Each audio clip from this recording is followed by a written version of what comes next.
من 200 سنة تقريبًا واحد اسمه مايكل فاراداي اكتشف حاجة قلبت الدنيا، اكتشف إن لما مجال مغناطيسي يتحرك جوه سلك بيطلع كهربا، وده أساس كل المولدات اللي بنستخدمها لحد النهارده. جوه أي مولد فيه لاعبين أساسيين، الستيتور والروتور.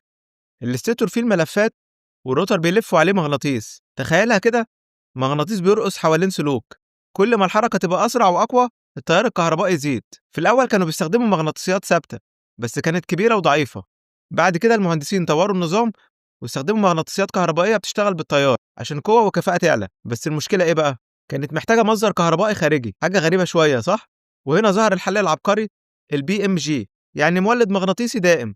ده مولد صغير راكب على نفس المحور وبيغذي نفسه بنفسه من غير أي مصدر خارجي. نضيف بقى المقاوم اللي بيحول التيار من متردد لمستمر، وفجأة يبقى عندك مجال مغناطيسي ثابت بيولد كهرباء بشكل مستمر. ومن أول لمبة بتنور بنور خفيف لحد توربينات الرياح وعربيات الكهرباء، كل ده بسبب عبقرية فاراداي. ومن غير اكتشافه ده كان ممكن نكون لسه عايشين في عصر البخار. وأخيرا لو عجبك الفيديو اضغط لايك وشير وتابعني وانتظر المزيد. شكرا.